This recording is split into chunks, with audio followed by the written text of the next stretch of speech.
accidentally spilt a little bit of his beer all over my jacket. I'm not holding it against him. Not holding it against him. He will be getting a dry cleaner's bill though. This is the official Leeds United podcast. Sunday's game against West Brom was the first time in, since before the pandemic, that fans have been allowed inside Elland Road. And I know we spoke about this last week, lads. And Bex, you and I were there. And for 8,000 people, we were right when we said it sounded like 60,000, didn't it? Oh my word, it was incredible. Absolutely incredible. And do you know what? I was working with the F2 boys, and it was their first time ever turning up at Elland Road. And they looked around and they said, what is it, 6, 7, 8,000? I said, yeah, 8,000. They said, okay. Is it going to be crazy? I said, yeah, listen, it's going to sound like there's like 30, 40, 50,000 in here. And they looked at each other, then looked at me like I was bizarre, like I was a weirdo, which I am at times, don't get me wrong. But, you know, I said to them, guys, trust me, the fans will not let you down. Watch this. And as soon as the boys came out for the warm-up, the place just erupted. And they both looked at each other and went, what the heck is that? I said, mate, that's just a small fraction of the fans. Imagine this place when it is absolutely bouncing. It was unbelievable. Mate, they were excited. I was up on the gantry near the commentators, and one of the security staff was stood up there, and he said to me, I'm just standing here and having a moment. I'm just looking out here, and he said, and I feel really emotional that some of the legends of this place aren't here for this moment right now. And when the place erupted, he had a tear trickling down his cheek. Honestly, it was such a special moment to see just how much that meant to him, to watch real life human beings be inside Elland Road and see the Leeds United players playing Premier League football for the first time in so long. It was such an emotional day, wasn't it? It sounded incredible on the TV. And you know, you compare it to the midweek against Southampton, and I don't want to sort of denigrate their fan base, but it felt like there were 8,000 in for their game. You know, they weren't particularly. I mean, I know they lost, you know, but they didn't particularly sound quite as enthused as the Leeds fans, let's say. And then watching at the weekend, I remember thinking like, I hope it doesn't sound a bit wet. Like, you know, we had to listen to the crappy fake sounds all season, and I was like, obviously it's going to be better than that, but I hope it doesn't sound empty. What was I even worried about? You're absolutely right. It sounded like a packed stadium. It was unbelievable, the level of noise. I don't know if they'd added like more microphones to the stands or something, but the level of noise generated by those 8,000 fans was absolutely extraordinary, and you could see it bleed onto the pitch. Like, everyone was just like in this.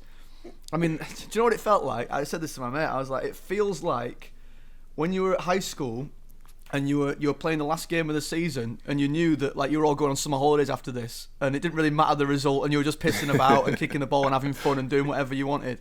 It felt like that. Everyone was just having fun. All Leeds, aren't we? The official Leeds United podcast.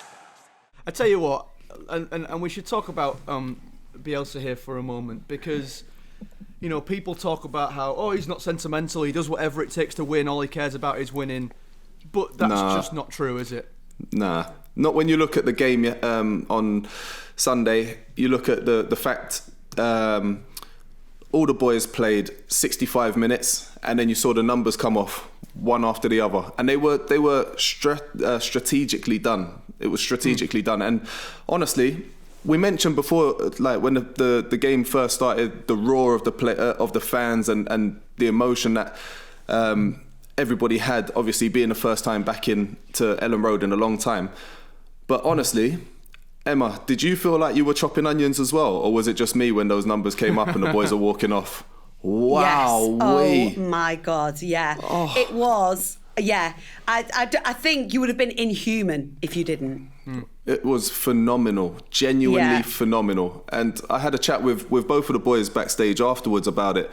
And I said to Brady, how are you feeling when you were walking off? And he said, you know, when my number first went off, obviously I knew that was the last time I was going to play, but it wasn't an issue. And then Coops came up to me and he went, mate, we're going to miss you. We're going to absolutely miss you. And he said, as soon as he said that, just the emotions just started pouring out of me. And somebody else came over, and then somebody else. And he just said, by by like the second, third, fourth person that came over, I was in buckets of tears. And you know, this is coming from somebody that's led the line incredibly well and wore the badge with so much pride. You know, we love to see that as fans. Yeah. And hard as nails, mate. And you know, it was amazing, absolutely amazing. And Pablo as well. You know, like that guy, while he was on the pitch, one of my favourite things to see that was happening over and over and over and over and over again. In the final third, every time we got in the final third, we're just giving it to Pablo to see if he can shoot and score.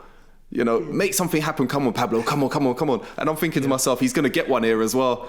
Flash one just wide. One gets deflected over. One straight into the keeper's hands. I'm saying he's getting closer, the boy.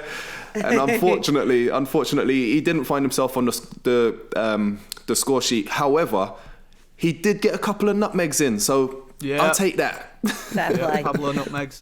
Listening on together.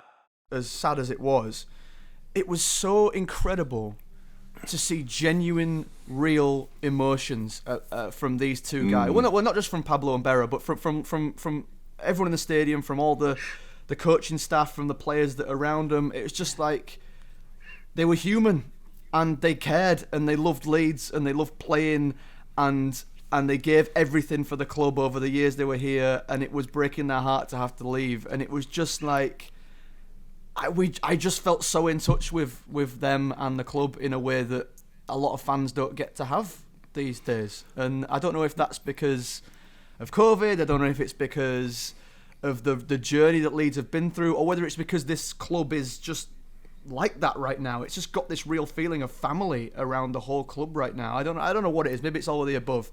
But you don't often associate that with football today. And that was class. It was. I loved watching True. Bielsa when the two boys came off as well. And he never shows emotion. He went up to both of them and gave them both the biggest hug.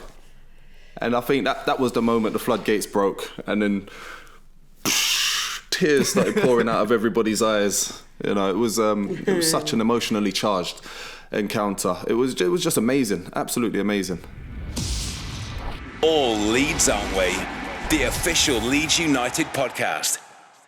Do you know what? We had a great time. We had Don Matteo, he was on the big screen. We had the chief, Lucas Radaby, he was on the big screen. We had a couple of fans on the big screen as well. And we were just asking questions about how they felt the season went. And do you know what? In the middle of interviewing Stuart Dallas for, I lost track of how many awards he won, the second or third time, and rightly so. We were completely bombarded by the whole of the first team squad, and it was just amazing to see firsthand, up close, how close they actually are as a unit. Not so much as teammates, but more as friends and a brotherhood. You know, it was amazing, and there's such a nice bunch of guys as well. I've got nothing bad to say about any of them, even though Coops accidentally spilt a little bit of his beer all over my jacket. I'm not holding it against him. He will be getting a dry cleaner's bill though. But you definitely, I was going to say, you sent him an invoice for a dry cleaner's bill. Yeah, I mean, obviously, you can't really look past Stewie, can you, for what he's done in terms of playing consistently, brilliantly all over the field. Like we were saying in the pub a couple of weeks ago, we said that he's got like two levels. He's either outstanding or very good. Like he's never he never falls below that, no matter what position you put him in. He's a big game player. I mean, he scored goals at crucial times, but not just crucial times, but against big opposition. Goals that will live long in the memory for a while. And I mean, Stewie fully deserves it. However, I think Jamie Lowry has hit on something there. I think that this team this season is exactly that. They're a team, and it's been really difficult in general to pick out sort of the best player from our squad. I mean, it's one of those, we talk about Phillips obviously going with England and Pat had a shout and Jackie and all the rest of them, but I just feel like if you ever take any of these cogs out of the whole machine, it will not work as well. They are just so perfect together as a team that I wish we could give it to them all. They've been absolutely outstanding all year. Listening on together. On a serious note, Bex, I know you and I had a brief chat about it at the awards, but it has been like, for me, it's been a privilege every week. It's like sitting in the pub with my mates, chatting to you two, and Patrick, who, let's not forget, has a crazy, busy, intense schedule and is still taking the time out every week to sit here with us and be so open and honest. And he's just been a breath of fresh air. But lads, so have you. It's been absolutely wonderful. So thank you. Absolute pleasure.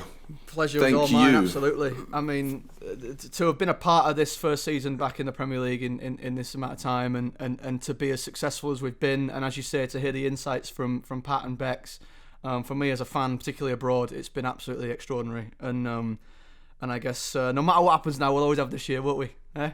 Hey, cheers to that. What a way to go out. And thank you as well. It was really nice even just being here on Sunday, a few people mentioning that they love the official Leeds United podcast. So thank you so much for jumping on this ride with us, for helping spread the word and chipping in with your own questions and comments along the way.